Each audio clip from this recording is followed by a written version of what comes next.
We've got some major rumors on today's show as the NFL offseason was getting a bit dry, but boom, a bit of a news bomb dropped this morning as the Vikings are planning to move on from Dalvin Cook, and Denver could be an interested party in signing the former second-round pick. Now, Tom Pelissero was the first one to break the news this morning, saying the Vikings and four-time Pro Bowl running back Dalvin Cook are parting ways per source.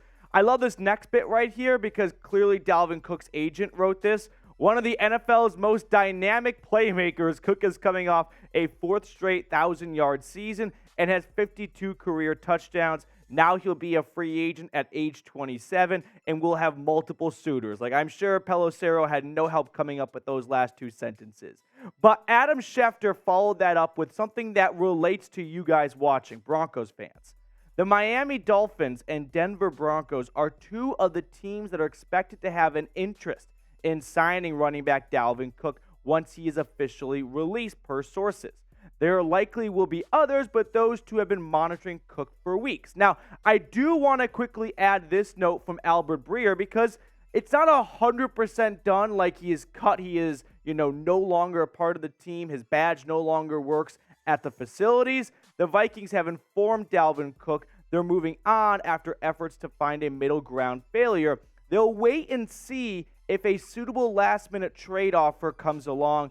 Cut him if one doesn't. So to me, this kind of rings that unless someone at the last moment, at the 11th hour, makes not really a deal with the Vikings, but more of a deal with Dalvin Cook and his agent going, hey, we want to trade for you, but not for your contract. Like, we don't want to pay you $10 million this season.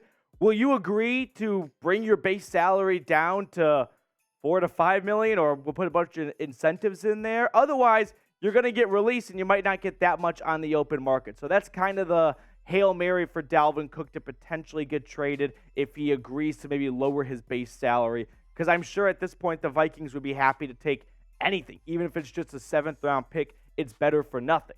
Now, my initial thought on signing Dalvin Cook if/when he is officially released.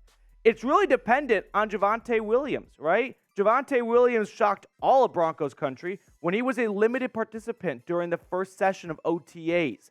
Now, we've seen some guys come back from the injury he suffered, a very severe ACL injury with other knee ligaments injured as well, and they were not even close to like 75% the first game back. The most recent example was J.K. Dobbins. Came back from a similar injury, and what happened to him? Misses the first couple of weeks of the regular season, comes back, and then he gets put back on IR with another knee surgery. So do not just look at, Williams, limited participant. That means he's going to be 100% when week 1 rolls around. He suffered more than just a casual, if there is one, ACL tear. This is going to be a long road back, and this is a great step in the right direction, but he is not at the finish line. So if Javonte Williams is not looking like he's going to be 100% and pull off a medical sports miracle and be ready to go week 1, then I don't hate the idea of signing Dalvin Cook. And I'll explain that later on in the video, but surface level, off the cuff, yeah, why not add Dalvin Cook if you're going to go by committee to start the season and you want to run the football? So let me know, should the Broncos sign Dalvin Cook? Yes or no? Sound off for me down in the comment section. This is the pinned comment, so scroll on down and give me a Y for yes or an N for no. Now, some more background information on Cook. He was drafted by George Paton, sort of, right? Paton was in Minnesota as the assistant GM, which I love, something we do as sports fans when we go, this GM or this coach was with this team when that player was drafted. Surely that means they want them now. No, I think Dalvin Cook or George Paton wanted Dalvin Cook back in 2017 coming out of Florida State. I don't know if he wants Cook in 2023. A lot has transpired since then. Now, Cook's cap hit this season is $14 million, so you can see why the Vikings wanted to move on from him, because you compare that with a career-low rushing average last season, 4.4. It's not really a vote of confidence to bring him back for a big cap hit. Now, as for Denver, why does it make sense to add Dalvin Cook? Well, you can pretty much bet that Sean Payton and George Paton want to run the football this year and do it a lot more effectively than they did last season. Here are their rushing stats from last season.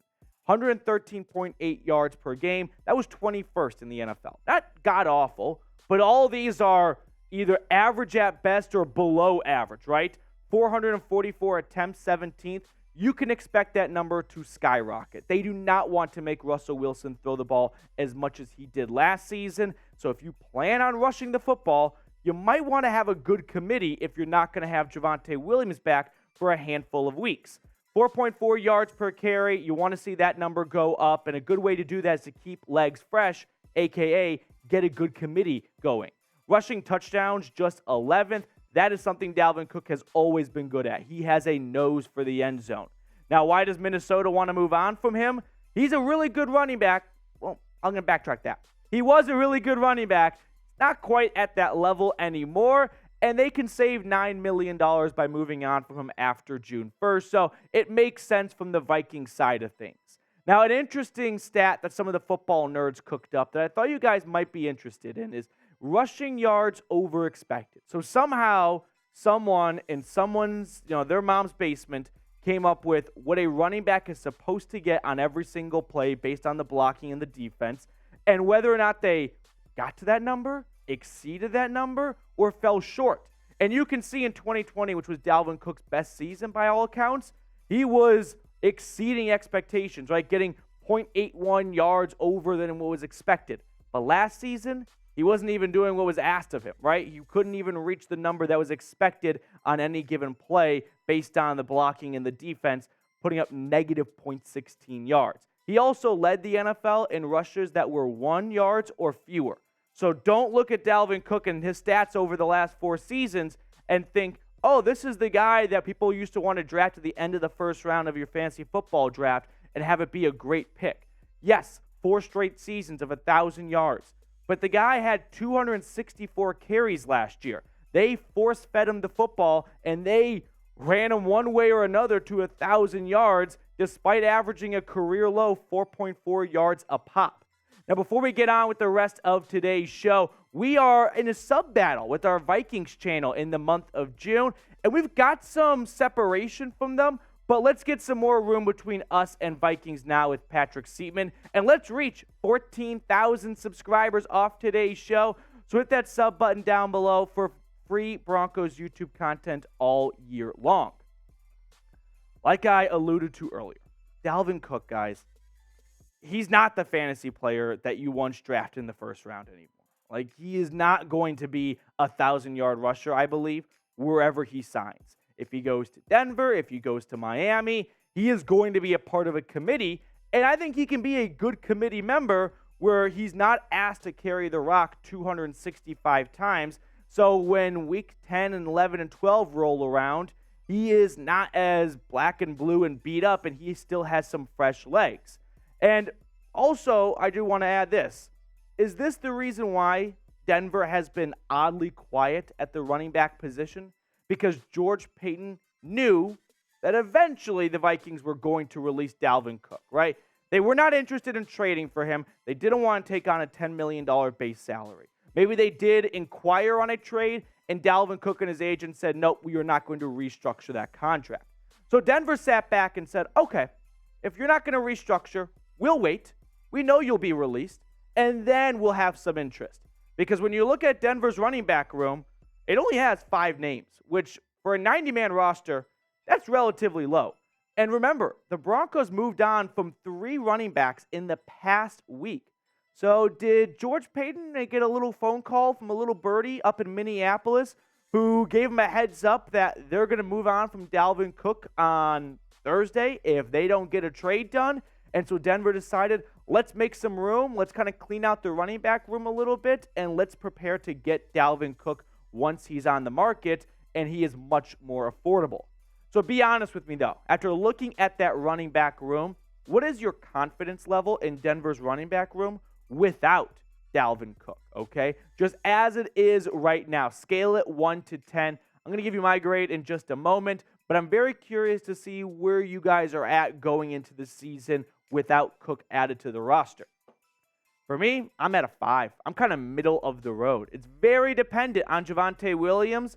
I know I'm being, a bit of a rain cloud when I say this, but I know that we saw Williams as a limited participant during the OTA session. I'm still not all the way there that Javonte Williams is going to be ready to go week 1.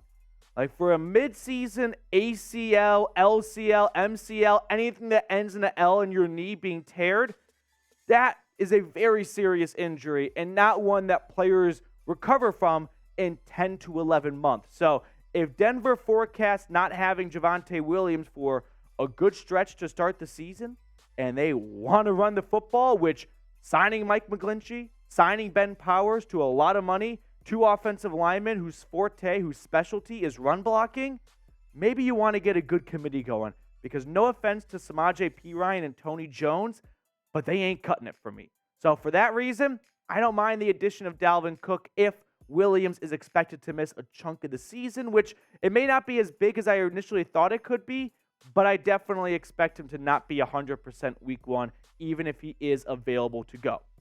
That's it for today's show. Thank you guys so much for waking up bright and early with me and breaking down this Dalvin Cook news and rumors to the Broncos. We'll see everyone later.